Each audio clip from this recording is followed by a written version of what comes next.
Welcome to the Marketing for Startups podcast. If you're trying to figure out marketing for your startup, then you're in the right place. In this podcast, we go high level, looking at the intersection of branding, data, and leadership to offer you a marketing playbook to grow and scale. Join me each week for in-depth interviews, tactical advice, and practical trainings. Hi, I'm your host, Victoria Hajar, veteran marketer and startup enthusiast. I promise to bring my experience and curiosity to each episode. Then together, we'll peel back the onion on this ever-changing discipline that is marketing. I'm so happy you're here. Let's dive in. Hi, today we're going to be talking all about ads, and I'm ready to share some lessons that I haven't really talked much about. So I had a really great opportunity in 2021 to work with a client with the biggest ad spend budget that I had ever managed. And it was a budget about $1.2 million over the year, which sounds like a humongous amount of money. But to be honest, for some of these big multinationals, they could be spending that a month. And I say that just because I think sometimes we don't realize how much money is being spent in advertising. And so today I want to share with you a couple key lessons that I learned from managing a budget that big and give you some ideas that even if your budget isn't that big, just how to set yourself up for success. So let's go ahead and dive in. The first thing I want to chat about is this idea that a lot of businesses use ads. And I think that we live in an age where everything feels like very organic. I think that with the rise of influencer marketing and so much money being poured into working directly with influencers, that perhaps there was like a little bit of a lull. I think some brands were maybe opting to pour that ad budget into working with advertisers. But now more than ever, I can say with real confidence that ads on a whole are just thriving, even through the cookie apocalypse that everyone was very afraid of last year, which definitely is still on the horizon, right? With third-party data, iOS updates, privacy, all of that stuff. That is definitely part of this conversation for sure. But ads are really widely used. And I think oftentimes we see these accounts blowing up on Instagram, and people like to share the story that they're, totally organic growth and we don't spend a dime on marketing kind of story is really popular among a lot of founders. But when you get into the operations and, behind the scenes, I've been really shocked to discover that a lot of businesses have grown tremendously with ads. And maybe there's kind of a shame about sharing that, but undoubtedly many, many, many businesses are using ads to grow. And that's how they've grown their Instagram accounts or they've grown their email lists. And I just want us all to keep that in mind, right? It's kind of that unfair advantage if people are kind of secretly growing with ads, but on the front end, we think that it's all uber organic. And I also want to note that a lot of companies have paid relationships with influencers. And now more than ever, I think to have really high quality influencer kind of marketing, advertising programs, those are paid. So just for all of you out there to that maybe feels like they're spinning their wheels and kind of not getting anywhere, it's because, this growth strategy, using ads is really widely used, and we just tend to forget that. So let's start with that kind of in that frame, that a lot more businesses are using ads a lot more widely than maybe we expect.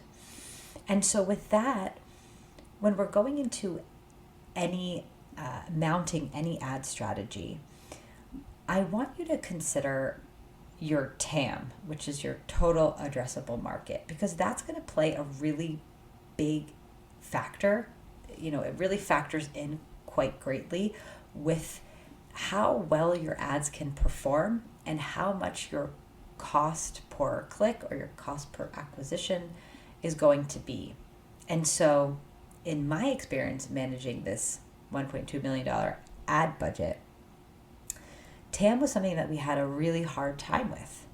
And I think to all of our surprise, if you've sort of hit the ceiling on your total addressable market, so meaning that you have like a very specific audience that you're trying to capture, maybe it's in a very specific geographic location. In the case of this client, there was a very specific type of business with a certain revenue level that just in the whole entire world, there just wasn't a humongous market to dip into. And so at one point, you can be pouring all the money in the world into targeting the specific group, but no matter what you do, you're not going to be able to kind of scale the production or keep the cost down for acquisition simply because there's just not enough people in the pool. So you want to think about how wide a net you want to cast, how big is your net when you're going into building ads, right? So we talk about wanting to niche down, right? And talk to that specific like avatar that we have in our minds for marketing. That is so important. But when we're looking at ads, we want to make sure that that group is going to be big enough that it's going to make like economical sense to be pouring ads in to reach them. And I also want to kind of sidebar here that you need to understand how each individual ad platform works when you're going to be mounting an ad strategy. So I'll give you like a really clear example. I work with a lot of B2B businesses, and so therefore LinkedIn advertising is definitely a strategy that I've deployed several times in our marketing teams. And for a platform like LinkedIn, you have to understand that LinkedIn is not trying to be a Google or a Facebook. They don't want to be having a volume of ads. They want to be having a quality of ads. So if you're trying to reach B2B, LinkedIn is actually a really, really great place for you to advertise. But what's really interesting is LinkedIn algorithms really only pick up on advertisers that are spending, the minimum is somewhere around $3,000 a month. And so if you're not spending that $3,000 a month, the algorithms, sort of all the back end on how the ads are managed, are not really going to work in your favor. You're not going to be able to have like as precise targeting. They're not going to be as effective, those ads, if you're not spending that $3,000, which is kind of like the tipping point that signals to LinkedIn that this is like a serious business that's really trying to advertise. Now, whether or not you want to advertise on LinkedIn is not the point. The point is that when you go into mounting a strategy on any of the platforms for ads, it's really useful for you to understand how the ads work. Not that you need to manage them yourself, but understanding what is the bigger purpose of the business that you're advertising on. And with that, I want to talk a little bit about the importance of organic. So another really big lesson that I learned from managing this 1.2 million is that money doesn't solve all of the problems, right? So we talked about total addressable market. That is real, right? But there, for several reasons, algorithm changes or privacy updates or whatever, there's always going to be a level of instability with the ads because it's not something that you control 100%. And so what I see some businesses doing is having their lead generation tactic be completely with ads. Okay, so I talk so often about the 3 ways there to grow your audience, which is through partnerships, through SEO, or through paid ads. That's really the only 3 ways you can grow. And so it's hard to build a solid SEO program. It takes a while to see traction on that. Partners are the same exact way. Partnerships are usually like very manual. They, a lot of times you can't 100% calculate the ROI. They take a while to mount and develop. But building out some more organic strategies is such a vital piece of growing and scaling a business. And it's one that I don't want you to forget. And in fact, there is a real argument to be made for mounting a really intentional, consistent, organic strategy on the platform that you're advertising on that's going to help actually the performance of your ads on that platform. So I wanted to share with you a really great resource. It's a book by Russell Brunson, who is the founder of ClickFunnels, which is a bajillion-dollar SaaS company. He's a really great marketing leader and an inspiration. He has a podcast too about marketing, but he wrote a book called Traffic Secrets, and in that book he speaks about this strategy of sort of earning your way into a platform and then buying your way into a platform. And I have found this to be true, that the algorithm gods are going to be way more favorable to businesses that are active, have healthy, active, organic accounts on the platform than if you just go into a platform and just pour a bunch of money into ads. You're just not going to see the same results. So with that, I also, the next thing I think is really important to address is, focusing on one platform as your main lead gen source and really understanding where your audience hangs out. I think it's really worth it to go all in on one platform rather than trying to kind of spread your money across a bunch of different platforms and sort of not perfecting or not doing well on any of them. It's always really important to start small. Now, that said, I would be really weary of pouring all of your ad budget into ads on one platform and then not making sure that you have other lead gen activities going on. So those three ways to grow your business, the SEO and the partnerships and the ads, all three of them really should be humming for you to have a healthy lead gen program for your business. Just focusing on any one thing is kind of dangerous because, again, it's not something that you control 100%, even the ads. I will tell you, and it's really, really frustrating, but last year there were a lot of disruptions with the ad delivery.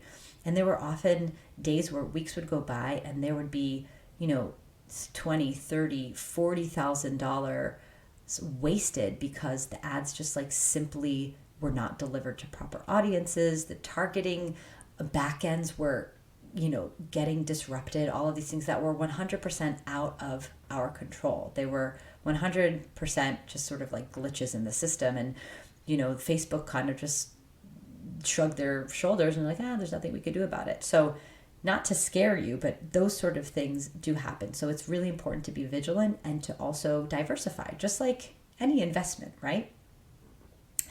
So that brings me to sort of the last and most important piece for advertising. If you're thinking of starting an advertising campaign or advertising strategy, I want you to make sure that you have your client value journey intentionally laid out. And this is your 6-part repeatable marketing system that is essentially the flywheel for your business. Now, the problem is that a lot of founders I see are really excited to start ads. They really, really want that volume of leads. But what ends up happening is if your client value journey is not intact, or there's some quote unquote leaks, right? Leaks in your funnel, you're going to miss a lot of opportunities and waste a ton of money. So you want to make sure with any ad program that you are capturing email addresses, right? This is really the first step. It's really important, right?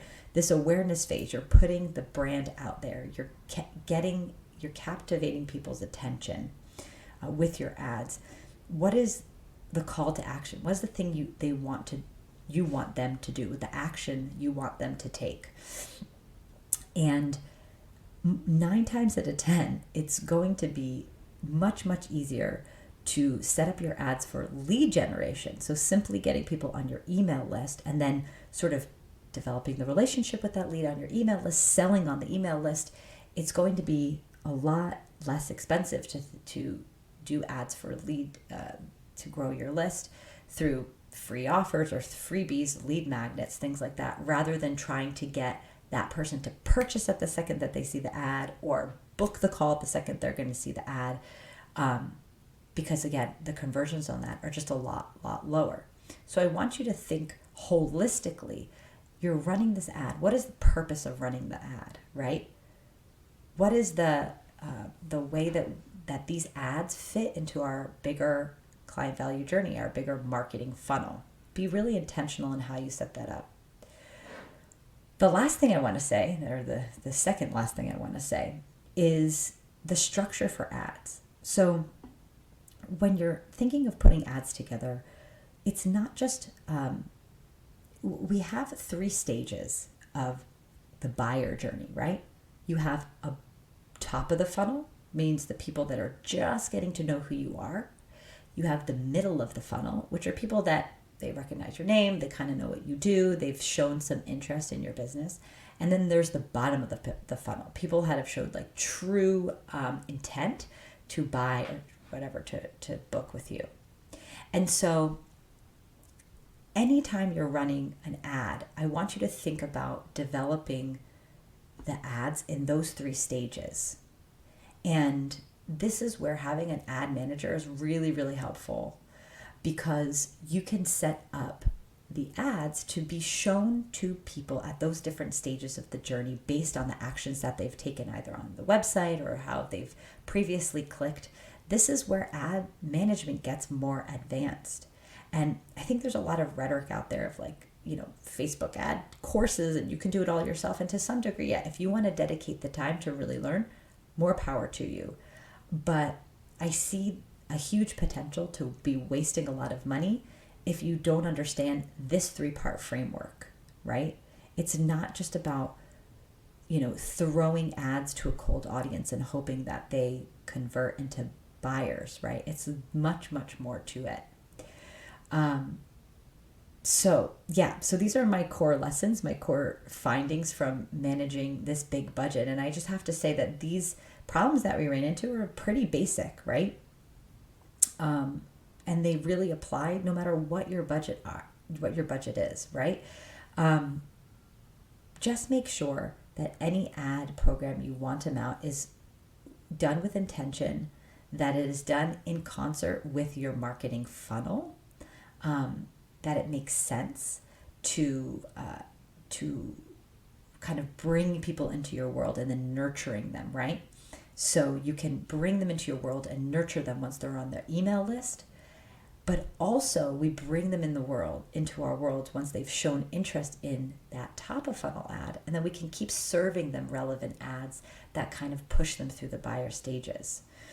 And there's tons of resources that you can find about all of these different strategies for ads. But I just wanted to give you this really high level overview, and I hope it was helpful. If you have questions and you want some advice on how to kind of mount an ad strategy for your business, please go ahead and send me a message on LinkedIn. I'm always just love geeking out on this stuff and always happy to share my experience with you.